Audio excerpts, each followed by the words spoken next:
நீங்களாம் கேள்வி கேட்கறதுக்கு முன்னாடி 2 விஷயத்தை உங்கள் முன்னாடி ஃபஸ்ட்டு சொல்லிடுறேங்கண்ணா. முதல்ல பாராளுமன்றத்தில் ஒரு சரித்திரம் நடந்திருக்கிறது.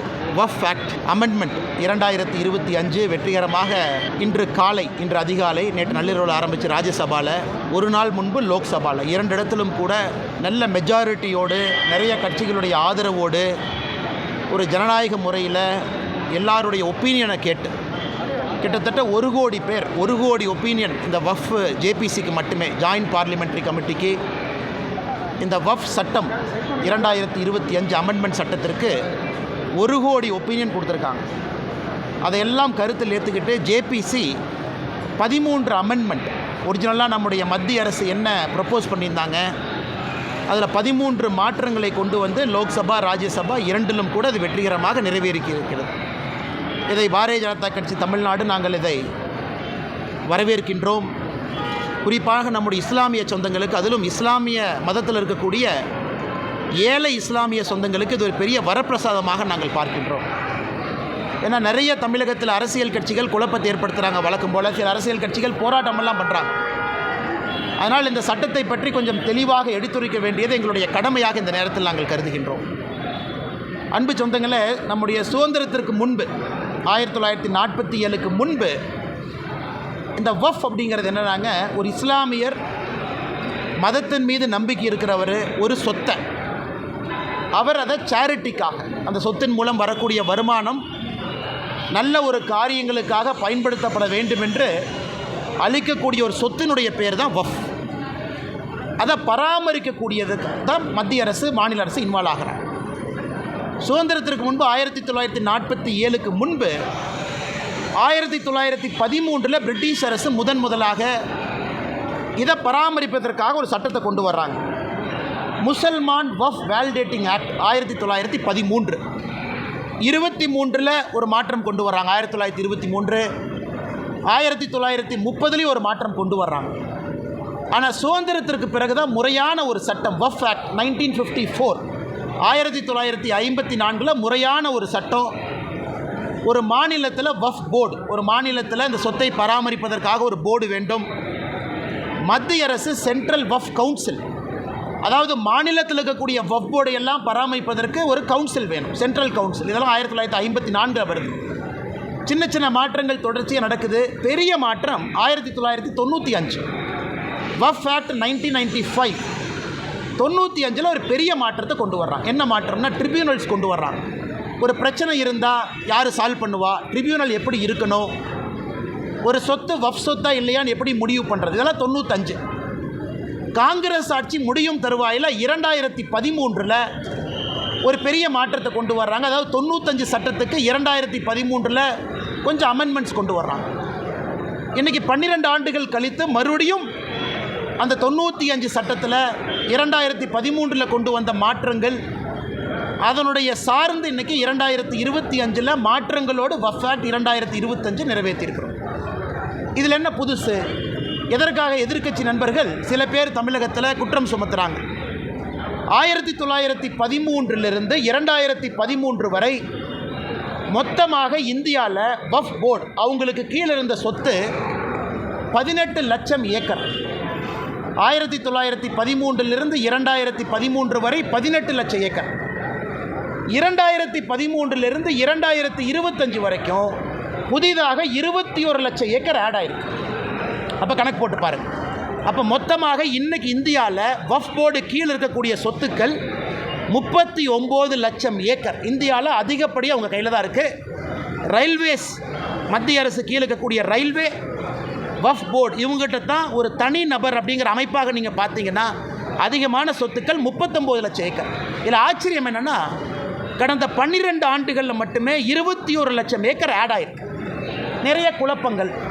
உதாரணத்துக்கு தமிழகத்தில் திருச்செந்துறை ஒரு ஊரே வக்ஃபில் சேர்ந்துருச்சு, கோவில் நலங்கள் சேர்ந்துருச்சு. மக்களுக்கு ஒரே குழப்பம்னே, என் தனிப்பட்ட சொத்தை கூட வக்ஃப்னு எடுத்துக்கிறாங்க. இந்த குழப்பத்திற்கு ஒரு தீர்வு கொடுக்க வேண்டிய கடமை மத்திய அரசுக்கு இருக்குது. அதனால் இந்த சட்டத்தில் ஒரு தீர்வு நம்ம கொடுத்துருக்கோம். யார் ஒரு சொத்தை வக்ஃப் போர்டு சொத்துன்னு சொல்ல முடியும்? ஒரு அரசாங்க சொத்தை வக்ஃப் போர்டு இத்தனால எடுத்துக்க முடியும்.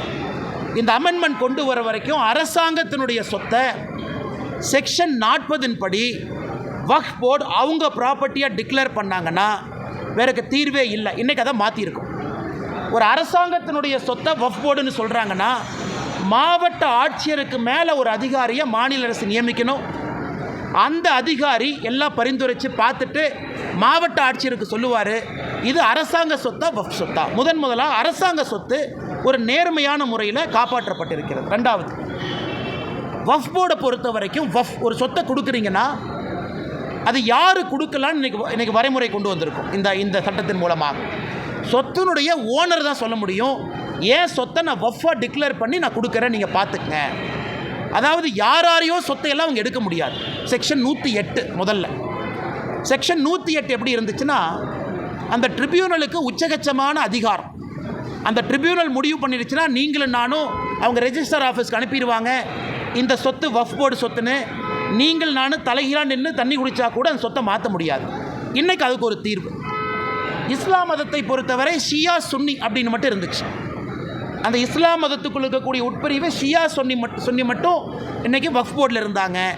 நாம் இன்றைக்கி அதை எக்ஸ்பேண்ட் பண்ணி அகா கான் அப்படின்னு ஒரு சமுதாயத்தை கொண்டு வந்திருக்கோம், போரா சமுதாயத்தை கொண்டு வந்திருக்கோம். இஸ்லாம் சமுதாயத்தில் பின்தங்கி இருக்கக்கூடிய சமுதாயம் அகா கான் சமுதாயமாக இருக்கட்டும், போரா முஸ்லீமாக இருக்கட்டும், அவர்களுடைய பெயரை முதலாக சட்டத்தில் பயன்படுத்தி அவர்களும் இதில் நிர்வகிக்கக்கூடிய தன்மை இருக்குது. தமிழ்நாடு முதலமைச்சர் உட்பட நிறைய பொய் சொல்கிறாங்க. ஐயோ, அதாவது ஒரு வக்ஃப் போர்டுக்குள்ளே எப்படி இஸ்லாமியர் இல்லாதவங்களை கொண்டு வரலாம்? இந்தியாவை பொறுத்தவரை நாம் தெளிவாக இருக்கின்றோம். வக்ஃப் போர்டு என்பது இஸ்லாம் மதம் மட்டும் இருக்கக்கூடியவர்கள் வக்ஃப் போர்டு அல்ல. முட்டாவாளின்னு சொல்கிறோம். அதாவது அந்த வக்ஃபுனுடைய சொத்தை நிர்வகிக்கக்கூடியவர் இஸ்லாமியராக இருக்கணும், அதில் எந்த மாற்று கருத்து இல்லை. ஆனால் அதை கண்காணிக்கக்கூடிய போர்டு ஸ்டேட் வக்ஃப் போர்டு, அதில் எல்லாம் இஸ்லாமியராக இருக்க வேண்டிய அவசியம் இல்லை. காரணம், அது சேரிட்டிஸ் ஆக்ட் கீழே வருது. ஒரு சேரிட்டி கமிஷனர் எந்த மதமாக இருக்கலாம். அதே போல் வக்ஃப் போர்டை பொறுத்த வரைக்கும் இந்த சட்டத்தில் நான் இஸ்லாமியர்கள், இஸ்லாம் மதத்தை சாராதவங்க அட்வொகேட்டாக இருக்கிறாங்க, ஒரு சகோதரியாக இருக்கிறாங்க, ஒரு எக்ஸ்பர்ட்டாக இருக்கிறாங்க, ஒரு சுப்ரீம் கோர்ட் லாயராக இருக்கிறாங்க, சட்டத்தை பற்றி தெரியும், அவங்கெல்லாம் இன்றைக்கி வர முடியும். இதை வேண்டுமென்றே தமிழகத்தில் திமுக போன்ற சில கட்சிகள் ஐயையோ இஸ்லாம் மதத்தை சாராதவங்கெல்லாம் கொண்டு வர்றாங்க. அது கிடையாது. அதே போல் சென்ட்ரல் வக்ஃப் கவுன்சில், அவங்க வேலை மாநிலத்தில் இருக்கக்கூடிய வக்ஃப் போர்டை மேனேஜ் பண்ணுறது. அதிலும் இஸ்லாம் மதத்தை சாராதவங்க இருக்கலாம், எந்த தப்பு இல்லை. ஆனால் முட்டாவாளி இஸ்லாம் தான். ஏன்னா அவங்க தான் இந்த வக்ஃப் சொத்தை நிர்வகிக்கக்கூடிய தன்மை இருக்குது. அப்படி இருக்கும் பொழுது இது கிறிஸ்தவ சகோதர சகோதரிகள் பெருசாக பாராட்டியிருக்கிறாங்க. காரணம் என்னென்னா, அவங்களுக்கு ஒரு பெரிய வரப்பிரசாதம் செக்ஷன் 40, செக்ஷன் 108 ரெண்டுமே இன்றைக்கி ரிமூவ் பண்ணியிருக்கோம். ஒரு கிறிஸ்தவ சர்ச்சினுடைய சொத்துக்களை இன்றைக்கி வக்ஃப் போர்டு அவங்களுடைய சொத்துன்னு பல இடத்துல எடுத்திருக்காங்க. அப்போ அந்த கிறிஸ்தவ மதத்தை சார்ந்தவங்க எங்கேயுமே போய் திரும்ப வாங்க முடியாது. காரணம் ட்ரிபியூனல் அப்பீல் போக முடியாது. இன்றைக்கி அந்த செக்ஷன் 40, செக்ஷன் 108 தூக்கியிருக்கோம். அதனால் எல்லா விதமான சகோதரர்கள், குறிப்பாக இஸ்லாமில் இருக்கக்கூடிய பெண்களுக்கு இன்றைக்கி நம்ம முதலாக சொல்லியிருக்கோம், பெண்களை சார்ந்த என்ஜிஓ அவங்களுக்கு நிதி உதவி, மைக்ரோ ஃபினான்ஸ் இதெல்லாம் செய்யணும். இதெல்லாம் இந்த வக்ஃப் சட்டத்தில் வந்திருக்கக்கூடிய திருத்தம். அதே போல் பேக்வேர்டு கிளாஸ் முஸ்லீம் அவங்களுக்கு மரியாதை, ஷியா சுன்னி சகோதர சகோதரிகளை தாண்டி புதுசாக அகா கான், போரா முஸ்லீம் சொல்ல கொண்டு வந்திருக்கோம். அப்படி இருக்கும் பொழுது ரொம்ப ஏற்புடையதாக எல்லா மக்களும் ஏற்றுக்கொண்ட, யாருக்கும் எதிராக இல்லாத ஒரு சட்ட திருத்தத்தை லோக்சபாவில் ராஜ்யசபாவில் கொண்டு வந்து இந்திய மக்களுக்கு நாங்கள் சமர்ப்பித்திருக்கின்றோம். இதில் பத்திரிகை நண்பர்கள் கவனிக்க வேண்டியது நம்முடைய என்டிஏ கூட்டணியில் இல்லாத கட்சிகள் ஓட்டு போட்டிருக்காங்க. நல்லா கவனிக்கணும். குறிப்பாக நவீன் பட்நாயக் அவருடைய கட்சி விப்பு கொடுக்கல, மனசாட்சிப்படி ஓட்டு போடுது. ஜெகன்மோகன் ரெட்டி அவங்களுடைய ஒய்எஸ்ஆர் கட்சி விப்பு கொடுக்கல, மனசாட்சிப்படி ஓட்டு போடுது. ஸோ நம்முடைய என்டிஏ கூட்டணியை சாராத கட்சிகளும் வாக்களித்து லோக்சபாவில் 288 ஓட்டுக்கள், ராஜ்யசபாவில் 125 ஓட்டுக்கள் நமக்கு கிடச்சி ரொம்ப கம்ப்ளீட் மெஜாரிட்டியோடு நல்லா ஜெயிச்ச சட்டம் வந்திருக்கு. அதனால் தமிழகத்தில் நம்முடைய மாண்புமிகு முதலமைச்சர் ஐயா மு க ஸ்டாலின் அவர்கள் சும்மா இந்த மைனாரிட்டி சமுதாயத்தில் பயத்தை ஏற்படுத்துவது மட்டுமே முழு நேர வேலையாக வச்சுருக்கிறாங்க. சும்மா பயத்தை ஏற்படுத்துவது, இதை பிடுங்கிட்டாங்க அதை பிடுங்கிட்டாங்க. இன்றைக்கி மைனாரிட்டி சகோதர சகோதரிகளை எம்பவர் பண்ணியிருக்கோம், அவங்களுக்கு நம்பிக்கை கொடுத்துருக்கோம், அவங்களுக்கு உரிமை கொடுத்துருக்கோம்.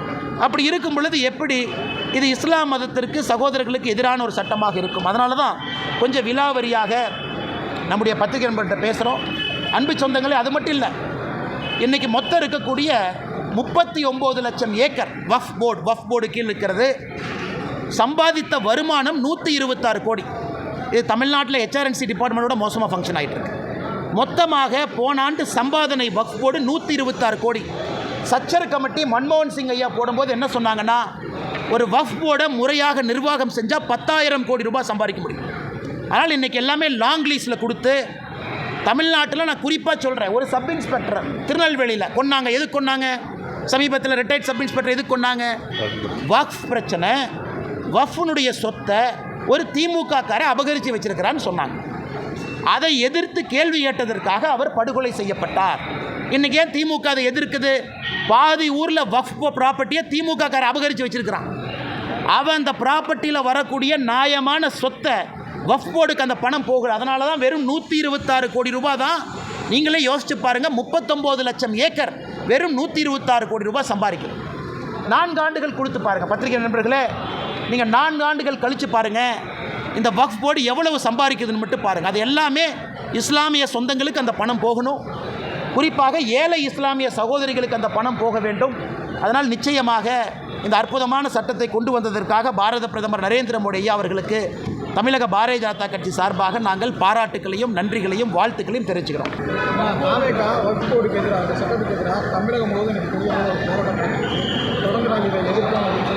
அண்ணா, ஜனநாயகத்தில் போராட்டம் நடத்துறது தப்பில்லைங்கண்ணா. அது தாவேகாவாக இருக்கட்டும், எந்த கட்சியாக இருக்கட்டும், போராட்டம் பண்ணட்டும். நான் 2 கேள்வி தான் கேட்குறேன். எதுக்கு போராட்டம் பண்ணீங்க? எந்த பாயிண்ட்டு நாங்கள் கொண்டு வந்தது தப்புன்னு நினைக்கிறீங்க? எந்த பாயிண்ட்டை நாங்கள் சரியாக செஞ்சுருக்கோன்னு நினைக்கிறீங்க? தாவேகா அதிகாரப்பூர்வமாக ஜேபிசி ஜாயின்ட் பார்லிமெண்ட்ரி கமிட்டிக்கு லெட்டர் பேடில் உங்கள் சஜஷனை கொடுத்தீங்களா? இன்றைக்கி நான் போராட்டம் பண்ணுறேன், எங்கள் தலைவர் சொல்லியிருக்காருன்னு கீழே சுற்றிட்டு இருக்கிறீங்க. சரி, உங்களுக்காக ஜேபிசி போட்டோம். 1 கோடி பேர் சஜஷன் கொடுத்தாங்க. 1 கோடி சஜஷன் வந்துச்சு. தாவேக்காலேருந்து கருத்து சொன்னீங்களா? ஜேபிசிக்கு நீங்கள் கருத்து சொல்லியிருந்தால் நல்ல கருத்தாக இருந்தால் கண்டிப்பாக நாங்கள் எடுத்திருப்போம். சரி, இன்றைக்கி போராட்டம் பண்ணுறீங்க. எதுக்கு போராட்டம் பண்ணுறீங்க? நான் இவ்வளோ விலாவரியாக பேசுகிறேன். இதான் பாயிண்ட்டுங்கிறேன், இதான் காரணங்கிறேன். நான் சொன்னதில் தப்பு எங்கேயாச்சும் இருக்குதா நீங்கள் சொல்லுங்கள். எதற்கு போராட்டம் செய்கிறேன்னே தெரியாமல் ஒரு கட்சி தமிழ்நாட்டில் போராட்டம் செய்து கொண்டிருக்கின்றார்கள். அது தாவேக்கா. எதுக்கு போராட்டம் பண்ணுறாங்கன்னு அண்ணா இந்த பாயிண்ட் தப்பு. எத்தனை டைம் இந்த சட்ட திருத்தம் மாற்றிருக்கிறாங்க? 54 முதல் சட்டம், அதன் பிறகு அவ்வளோ அமெண்ட்மெண்ட், 95 பெரிய சட்டம், அதன் பிறகு அவ்வளோ அமெண்ட்மெண்ட், 2013 மேஜர் அமெண்ட்மெண்ட். ஏன் 2013 காங்கிரஸ் ஆட்சியில் சகோதரருக்கு தெரியும், 123 ப்ராப்பர்ட்டி லூட்டன்ஸ் டெல்லி, சென்ட்ரல் டெல்லி 123 ப்ராப்பர்ட்டியை வக்ஃப் ப்ராப்பர்ட்டின்னு டிக்ளேர் பண்ணி ஒரே நைட்டில் சேர்த்துக்கிட்டாங்க. அதெல்லாம் நியாயமா? 123 ப்ராப்பர்ட்டி சென்ட்ரல் டெல்லியில் நினச்சாங்க ஒரே நைட்டு. லட்சக்கணக்கான கோடி ரூபாய் வருமானம் பொறுப்பு இருக்கக்கூடிய ப்ராப்பர்ட்டி. அது 2013 காங்கிரஸ் கொண்டு வந்தான். அதை பற்றியெல்லாம் யாரும் பேச மாட்டாங்க. ஆனால் 2025 நம் ஆட்சியில் நியாயமாக எல்லோருக்கும் சமமாக ஒரு விஷயத்தை கொண்டு வந்தால் நாம் இஸ்லாமியர்களுக்கு எதிரின்னு ஆர்ப்பாட்டம் பண்ணுறாங்க. அதனால் தாவேகாவாக இருக்கட்டும், எந்த கட்சியாக இருக்கட்டும், என்னுடைய அன்பு வேண்டுகோள், ஆனால் எதுக்கு ஆர்ப்பாட்டம் பண்ணுறேன்னு 2 விஷயத்தை சொல்லிட்டு பண்ணுங்கண்ணே. நல்ல விஷயமா இருந்தால் நானும் மேலே சொல்கிறேன்.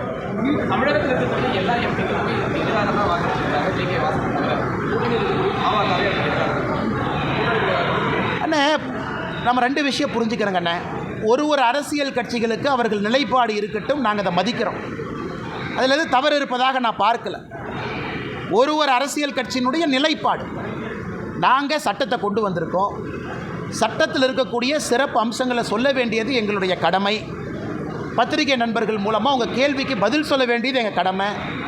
அதே நேரத்தில் தப்பு பண்ணுறோம்னா திருத்திக்கிறதுக்கு ஜேபிசி ஒரு வாய்ப்பு. 13 அமெண்ட்மெண்ட் சொன்னாங்க, 13 செஞ்சிட்டோம், 13 ஏற்றுக்கிட்டாச்சு. அதில் எல்லா கட்சியும் சொன்னாங்க.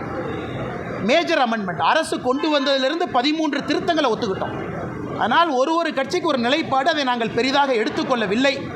ஏன்னா ராஜ்யசபாவில் கம்ஃபர்டபுளாக நம்ம ஜெயிச்சிருக்கோம், லோக்சபா கம்ஃபர்டபுளாக ஜெயிச்சிருக்கோம். அதனால் ஓட்டு போட்டவர்களுக்கு நாங்கள் தலை வணங்குகின்றோம். ஓட்டு நேற்று போடாதவர்கள் கூட வருகின்ற காலத்தில் தங்களுடைய மனதை மாற்றிக்கொள்வார்கள் என்று நம்புகின்றோம்.